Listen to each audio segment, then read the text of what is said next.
देख रहे हैं न्यूज़ फाउंडेशन और मैं हूं सांत्वना आपके साथ। ये नीतीश कुमार है जनाब।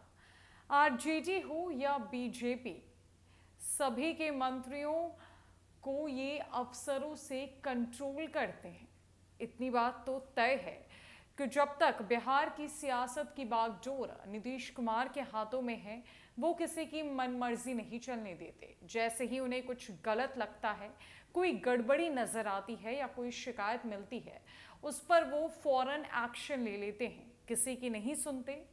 और ऐसा ही होता हुआ इन दिनों बिहार में नजर आ रहा है। जहां पहले शिक्षा विभाग का मामला गड़बड़ाया, तो वहीं अब राजस्व एवं भूमि सुधार का मामला इन दिनों चर्चा का सबसे बड़ा विषय बना हुआ है। शिक्षा विभाग में जहां अधिकारी के पाठक की अपर मुख्य सचिव के तौर पे पदस्थापन के बाद शिक्षा मंत्री और अधिकारी के बीच खींचतान देखने को मिले और ये खींचतान बिहार की सियासत तक पहुंच गई। महागठबंधन के भीतर भी अंतरकलह की स्थिति देखने को मिली।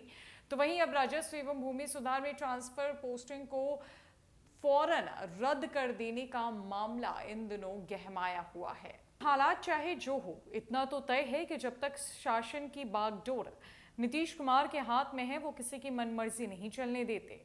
ये चाहे बीजेपी नीत सरकार के साथ हो या आरजेडी के साथ महागठबंधन की सरकार।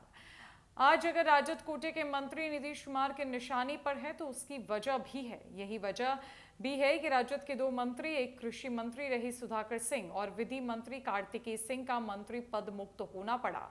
और अब जाने अनजाने में नीतीश कुमार के निशाने पर शिक्षा मंत्री चंद्रशेखर और राजस्व मंत्री आलोक मेहता चढ़ गए हैं।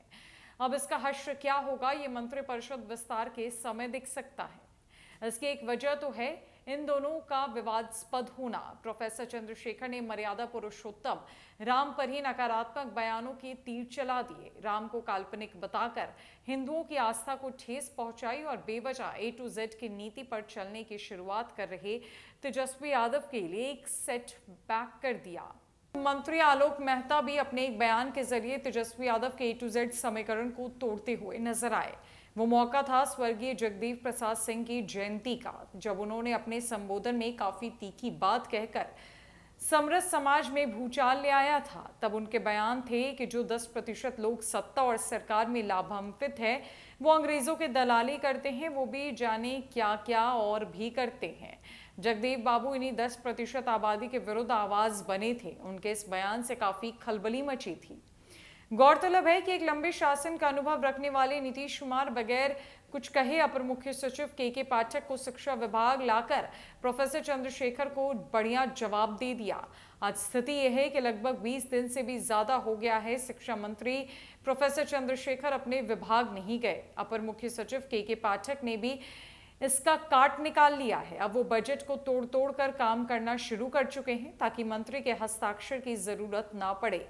ऐसे में शिक्षा मंत्री अपनी जिद पर अपने आवास में कैद है। मुख्यमंत्री नीतीश कुमार को काम होते दिखना चाहिए और वो काम के पाठक करने में सक्षम है। दरअसल राजस्व विभाग भले गठबंधन दल के साथी को मिलता रहा है, पर इस पर नियंत्रण हमेशा नीतीश कुमार रखते रहे हैं। इसके कारण भी हैं। ये अब नीतीश कुमार की विकास यात्रा के कारण हुआ हो या यह भी घटे क्राइम के कारण कि अचानक बिहार में जमीन के दाम बढ़ गए। राजस्व विभाग में सीओ और DSLR के पद काफी महत्वपूर्ण हो गए। जब जमीन के दाम आसमान छूने लगे, तो जमीन के विवाद के मामले भी बढ़ते गए। ऐसा माना जाता है कि सीओ या DSLR वैसे ब्लॉक या जिले में जाने के लिए काफी पैसे खर्च करते हैं। ये शिकायत आम रही है। यही वजह भी है कि दलित नेता रमई राम राजस्व मंत्री थे तब भी, और बीजेपी नेता राम नारायण मंडल जब राजस्व मंत्री थे तब भी इनके लिए तबादले पर रोक लगी थी। हाल ही में रामसूरत राय जब राजस्व मंत्री बने थे, तो इनके समय में भी ट्रांसफर के आदेश पर रोक लगा दी गई थी। इस बार भी राजस्व मंत्री आलोक मेहता की ओर से बनाई गई तबादले की सूची पर सीएम नीतीश कुमार ने मिली शिकायतों के आधार पर रोक लगा दी। दोनों मंत्री आरजेडी कोटे से हैं, यानी कि तेजस्वी यादव के खेमे से, जिन पर अब नीतीश कुमार की पैनी नजर बनी हुई है और उन पर नकेल कसने के लिए नीतीश कुमार अधिकारियों का इस्तेमाल कर रहे हैं।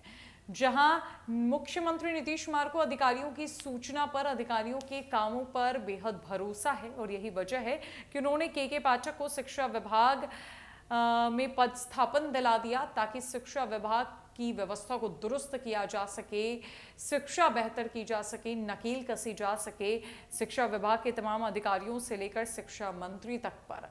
नीतीश कुमार के अधिकारी के पाठक ऐसे अधिकारी हैं जिन पर शिक्षा मंत्री का भी बस नहीं चलता और अब आलोक मेहता पर भी नीतीश कुमार की नजर बनी हुई है। देखने वाली बात यह होगी कि क्या कैबिनेट एक्सपेंशन यानी कि मंत्रिमंडल विस्तार में इन दोनों मंत्रियों के साथ नीतीश कुमार कोई फैसला करते हैं या दोनों अपने विभाग में बने रहते हैं। फिलहाल के लिए इस खबर में इतना ही। नमस्कार।